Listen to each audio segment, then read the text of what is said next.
Só que nenhuma vitória vem sem resistência, é ou não é verdade? E maior é Deus que nos dá a vitória. E eu estou diante de tantos seletos pregadores ali. Estou vendo dois grandes homens de Deus, né? Pregadores. Estou vendo o pastor Stanley. Estou vendo tanta gente boa aqui, que espada afiada na mão do Senhor. E para mim é uma honra aos pastores da nossa igreja. E foi me dada a incumbência pelo John aí de trazer uma palavra. E eu ultimamente tenho falado muito sobre a questão da gente aprender a suportar o processo da vida. E Deus, um dia desses agora, me deu uma palavra que ela foi para mim. Deus falou comigo através dessa palavra, e eu tenho ministrado sobre ela, que se encontra no segundo livro de Coríntios, né? Segundo livro de Coríntios, no capítulo 12, apenas o versículo 15, para resumir, apenas o versículo 15. Dia 1º, o pastor Stanley vai estar aqui, não é isso mesmo, meu pastor? É o senhor de primeiro, né? Isso. Isso é uma figura, né?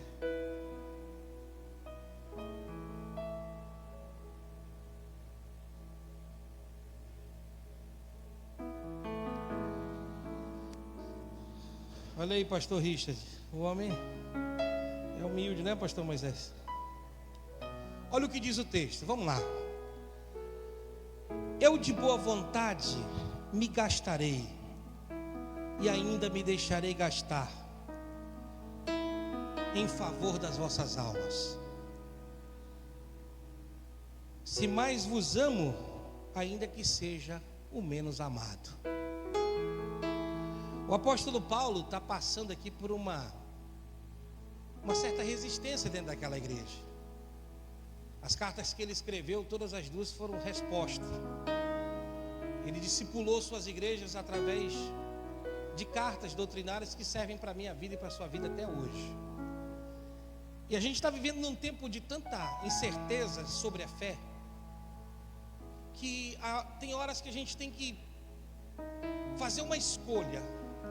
Em que devemos acreditar? Aonde nós vamos nos orientar? Porque a gente está vendo tanta desinformação na rede social hoje. E o último reduto para todo ser humano, depois que ele aprontava e fazia tudo, quando ninguém queria mais ele ainda tinha uma esperança. Ele dizia: eu vou para a igreja, Jesus me ama. E ele corria. Mas o tempo passou, a igreja cresceu. E quando uma família cresce, geralmente tem problemas. E começaram a surgir problemas. E hoje, como é o final dos tempos, a Bíblia fala que tem uma promessa sobre a apostasia, o abandono da fé. As pessoas não vão querer mais estar congregando, estar cultuando. E com essa tecnologia, com esse tempo moderno, através de rede social, nós temos lives, a internet está na mão. É muito fácil assistir uma mensagem pelo telefone, é muito fácil ficar em casa, comprar comida pelo fast food. Cultuar hoje em casa é fácil.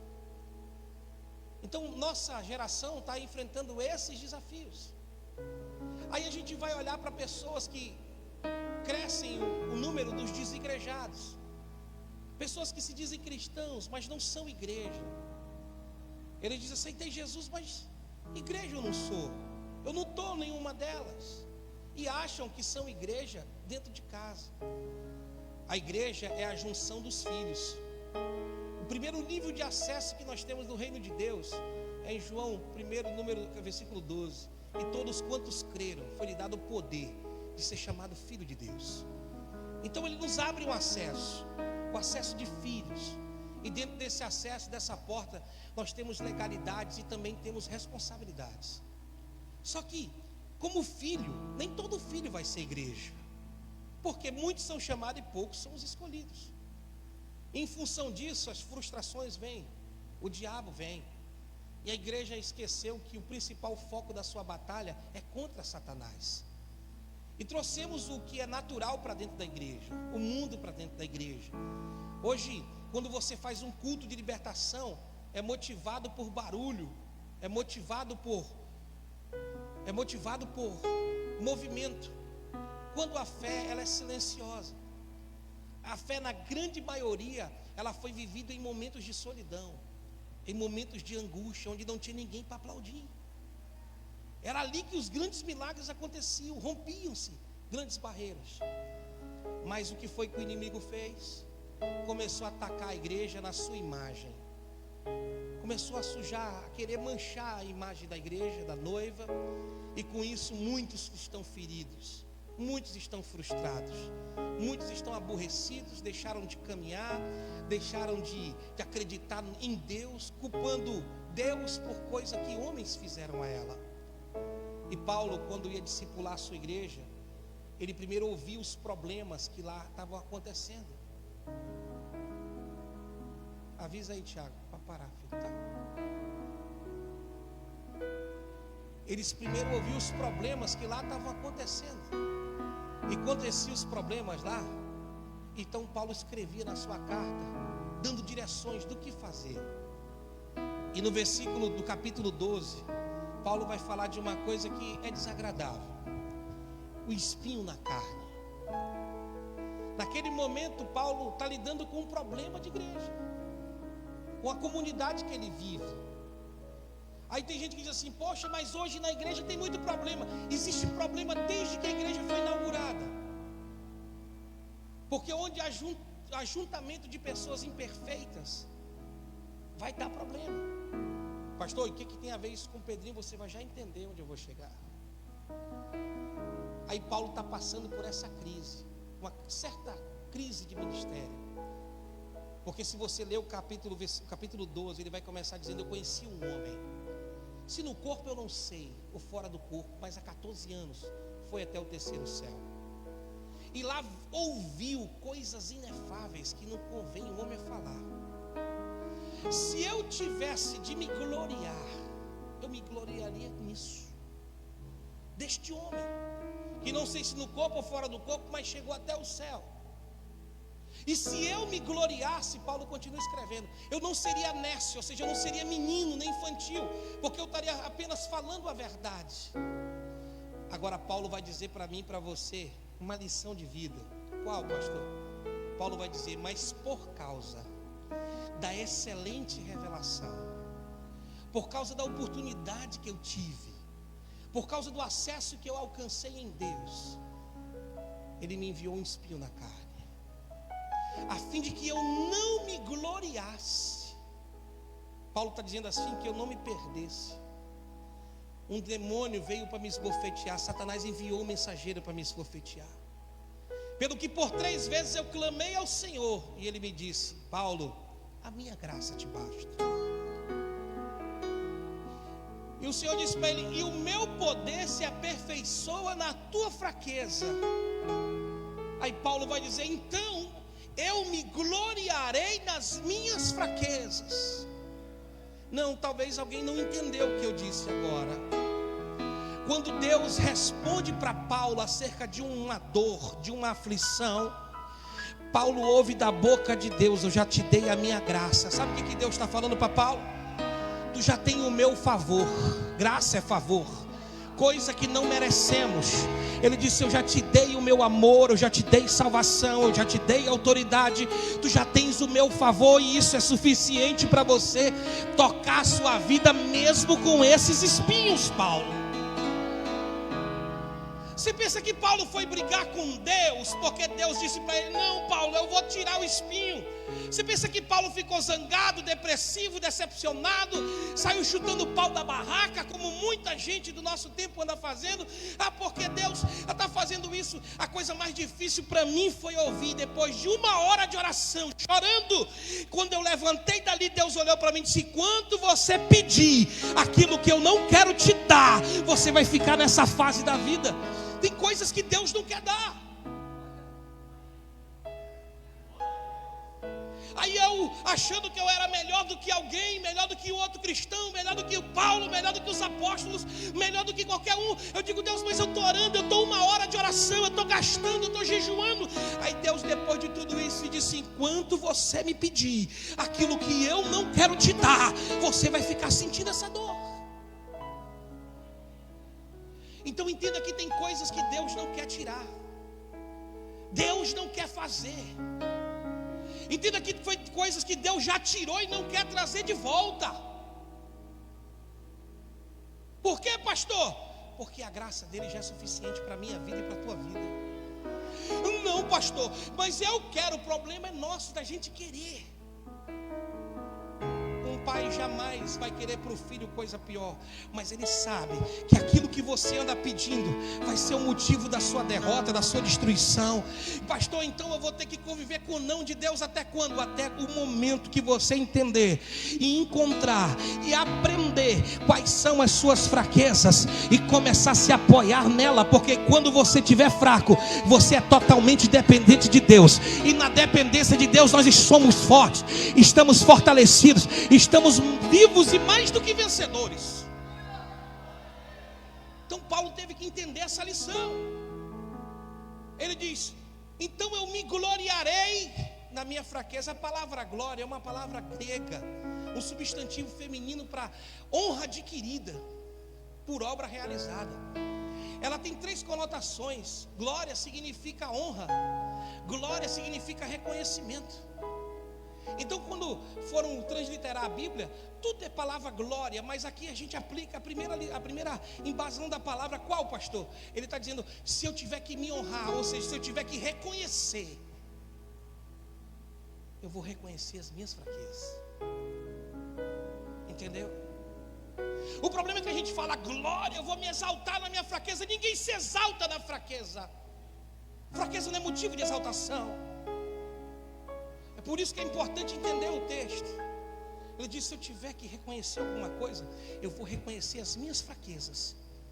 E se você ler o texto, você vai encontrar ele dizendo assim: então terei alegria na perseguição, na angústia, na calúnia, nas difamações. Não entendeu? Paulo está dizendo: eu vou reconhecer aonde eu sou fraco. Toda vez que eu for caluniado, que eu for perseguido, que eu for machucado, então eu vou me alegrar ali. Já pensou você se alegrar quando estão falando de você? Já pensou você estar feliz enquanto estão te perseguindo? Pastor, como é que pode fazer isso? É quando você chega a um certo nível de entendimento, quando você morre para si mesmo e deixa Jesus nascer na sua vida. Cristo vivendo em nós, Ele é a esperança da glória. Então, qual foi a lição de Cristo, pastor Isaac? Se te dá um tapa, vira outra face. O que é, pastor? A gente vai ser capaz dos outros. Jesus não está falando de covardia, Jesus está falando de força. Não entendi ainda. É que o teu adversário, ele olha para você e mede que está do lado de fora. Então ele te julga. Na primeira pancada ele cai, ele desiste. E Jesus está dizendo: o reino do céu é tomado por violência. Esforço, no original, violência.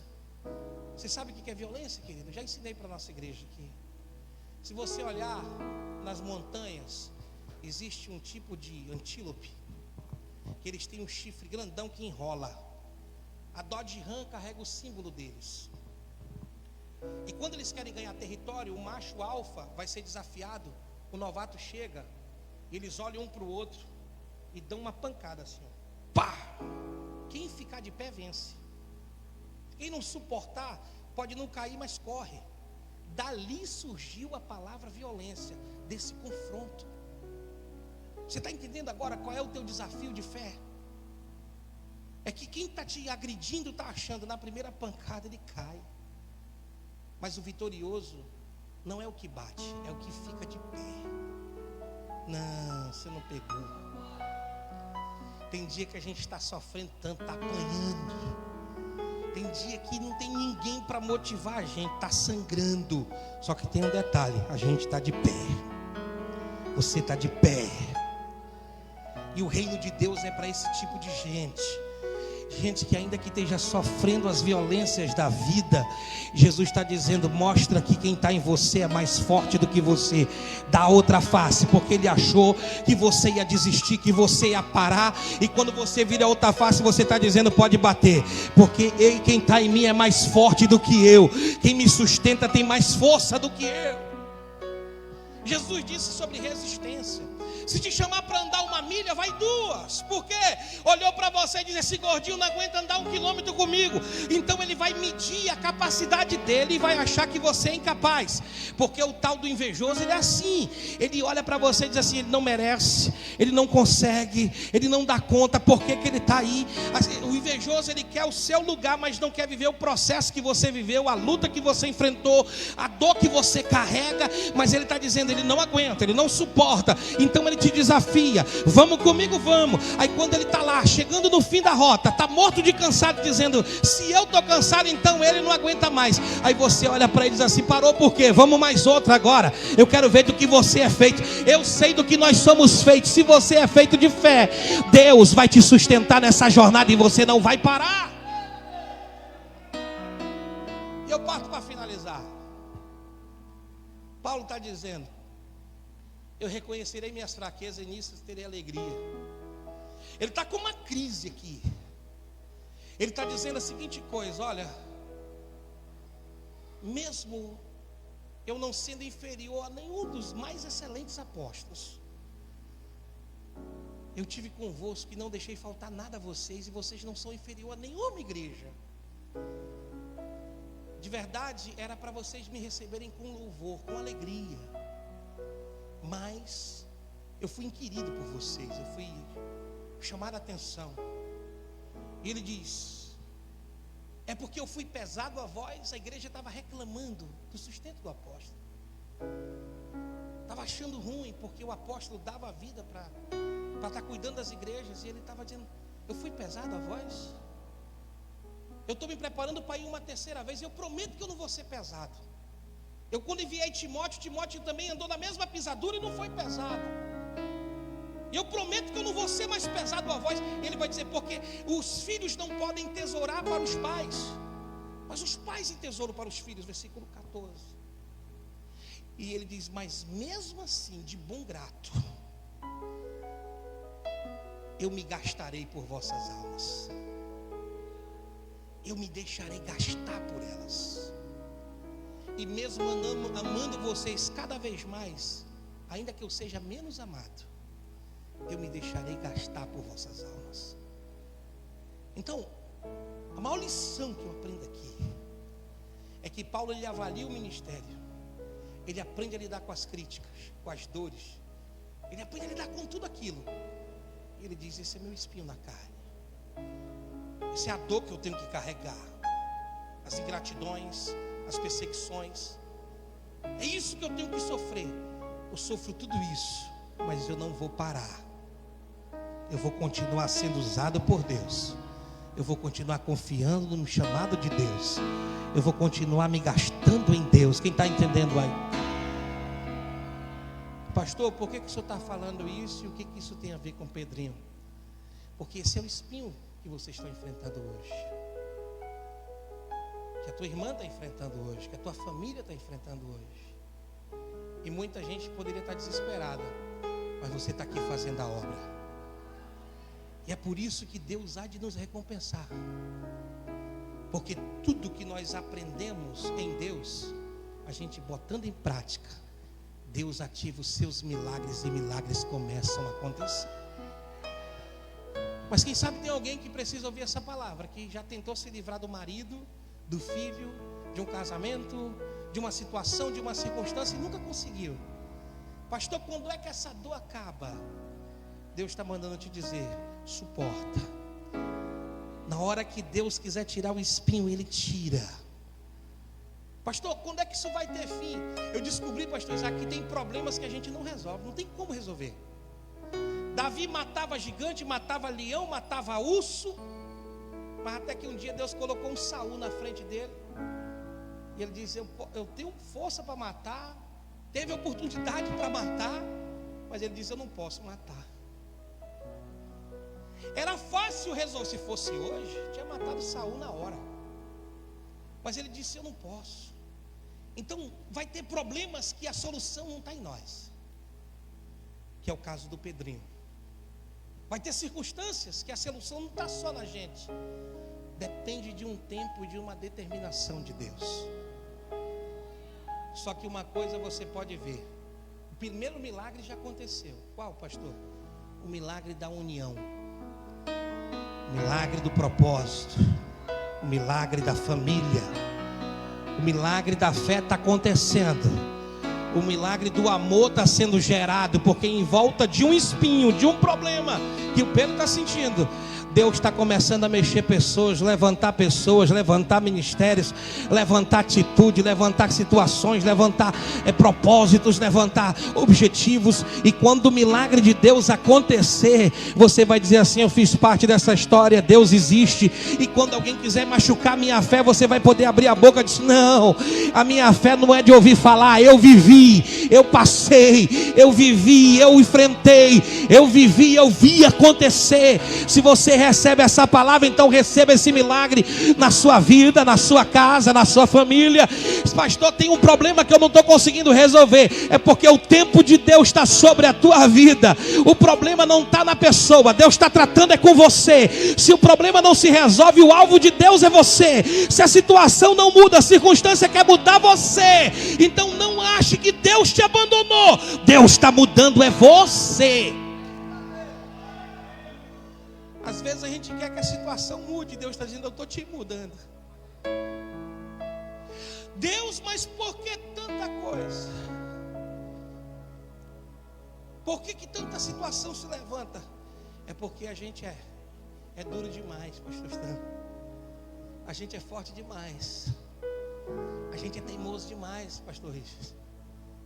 Aí Deus disse: para mexer com esse cara, só muita pressão. A gente carrega tantas mentiras no lugar de verdades, achando que estamos certos, que Deus, quando quer nos tratar, nos conduz a esses momentos. Mas uma palavra eu guardo e finalizo aqui dizendo: quando Paulo fala do seu estado, o que acontece com ele? Ele diz: quando eu estou, é um estado, é um momento. Quando eu estou, não é quando eu sou. Quando eu estou fraco, é que eu sou. A grande chave aqui não é estar dando glória da minha fraqueza. Pastor, minha fraqueza é coisa ruim. Fraqueza de Paulo não era adultério, prostituição, cachaçaiada, não. Fraqueza de Paulo era aquilo que ele não podia vencer, fato. Só que ele não alimentava o pecado por causa da fraqueza. Ele corria para Deus. Ele dizia: toda vez que eu estou fraco, eu me jogo na mão dele. Eu deixo a expectativa de lado. Eu deixo o meu conhecimento de lado. Eu deixo a minha revelação de lado. Eu fico só descansando nele. Queria convidar os que aqui estão a ficar de pé comigo, para a gente fazer uma oração e um ato profético nesse momento agora. Aqui nesse altar, não aqui, no outro prédio, Deus já curou uma criança de câncer na cabeça, o Luizinho. Fato comprovado, vários documentos. Deus já deu filho para a mulher estéria, minha cunhada. E se eu fosse enumerar os milagres que têm acontecido no nosso meio, não só aqui, mas lá com o pastor Stanley, lá com vocês, Deus está aqui. Há um propósito. E nesse momento nós estamos fracos. Como assim, pastor? Porque a gente está diante de uma situação que não tem como a gente resolver. É ou não é verdade? Então eu reconheço a minha fraqueza. E é nessa hora que nós somos fortes. Quem é pai aqui, levanta a mão dos que estão aqui. Não tem coisa mais gloriosa do que ver teus filhos correndo dizendo: papai, te dá aquele abraço e dizer: me ajuda, dá um conselho, me socorre. Meu amigo, você coloca o filho nas costas, pode vir um leão ali. Ainda mais eu. É assim que acontece quando você diz: pai, eu estou fraco. Eu estou fraco, eu não aguento mais. Eu não tenho mais força. Papai do céu, a Bíblia diz que Deus acrescenta os seus enquanto você dorme. Essa noite vai ser a noite de sono mais linda que você já teve.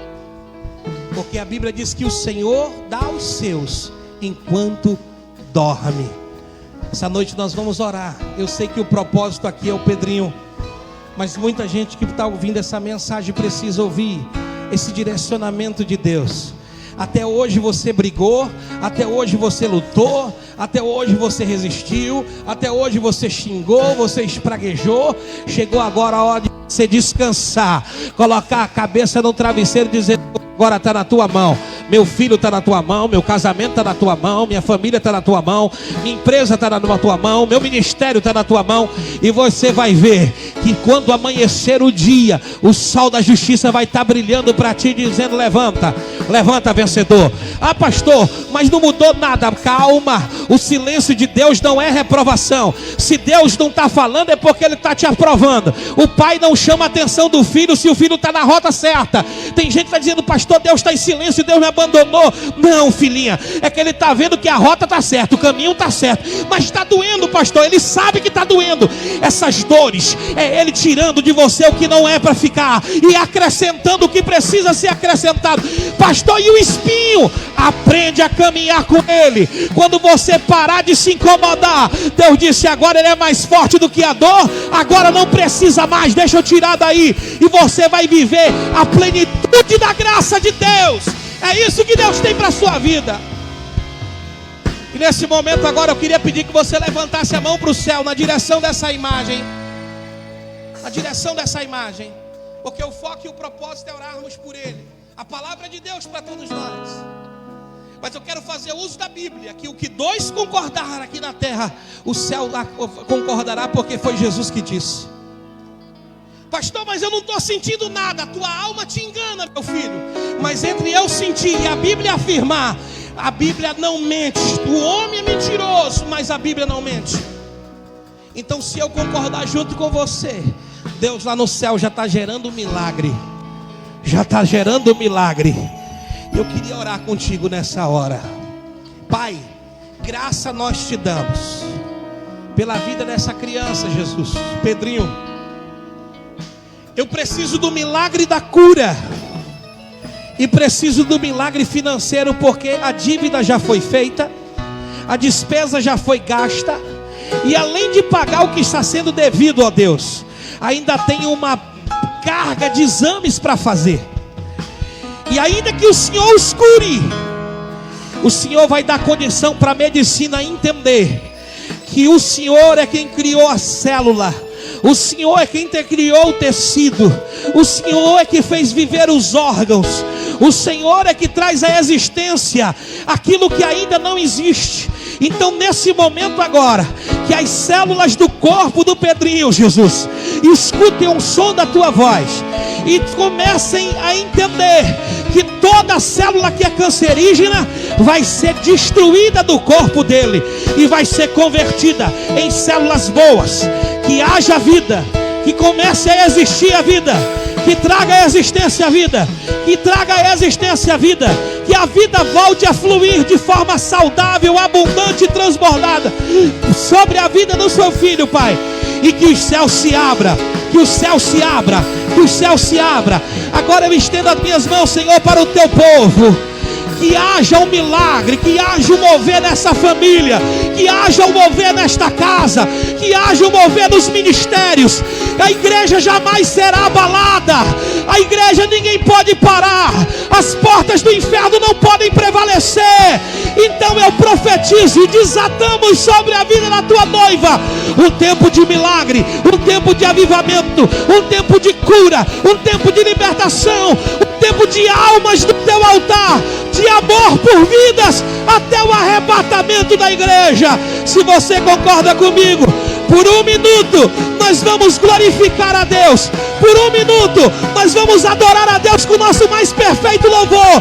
Diga glória a Deus, diga aleluia, diga santo, santo, santo, santo. Por um minuto glorifique.